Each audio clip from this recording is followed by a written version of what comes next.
So transitioning into that, I'm going to bring up my hypnotherapist, Roberta, to say a few words about mindset. Thank you. So I'm going to, sorry about that. I'm going to apologize up front. I'm on 32 hours, 22 minutes, and 16 seconds of a 3-day fast. Wow. So there's Earl back there at Hydration Station. Yes, and the food is killing me here because it smells really good. So sorry. So last time I was up here, I talked about our last speaker, which was Hannah, and how important it is to coordinate body and mind. And the first thing that Janelle said, pretty much when she got up here, was, your answers are within. And the first thing I learned when I became a hypnotist was the subconscious mind knows what the problem is and it knows how to fix it. Mm-hmm. And after 13 years and thousands of sessions, I can tell you that that is completely accurate. I'm really grateful, Claudia, that you come and share your story, because that story is very familiar to a lot of clients that I see. I work with emotional trauma, and Janelle also mentioned mental trauma, which is really important. Back in the mid to late 90s, there were two really important people in science. Dr. Bruce Lipton, who discovered that cells had memory, which at that time was not accepted at all. He was criticized pretty heavily, and now we know that that's true.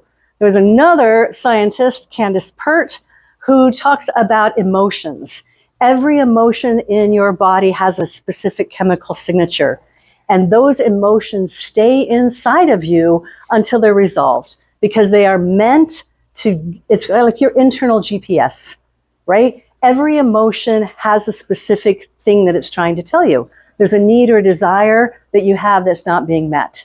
And so we have to look at emotions as being very good. That is my specialty.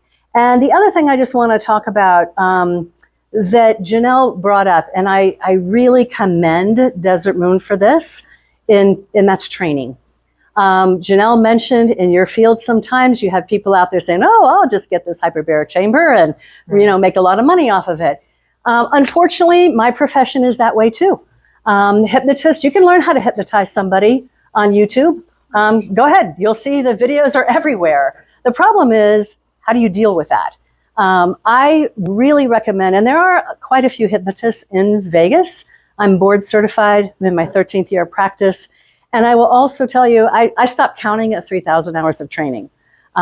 You have to know what to do with that skill and really have a great understanding of how the mind and the body connect with each other, because they are inextricably linked. And it's super important that you understand that. You cannot just focus on one thing. And that's why I'm super happy to be part of this group. When John said, oh, you need to start coming to this, Thomas said, I office with Dr. Brewer, by the way, you need to come to these meetings. I was like, I don't know about that. I never really thought about biohacking that way. And then I was like, oh, wait a minute. I guess I really didn't have a good understanding of what biohacking was. So thank you for having me up here, John. Really appreciate it. Yeah. Thank you so much.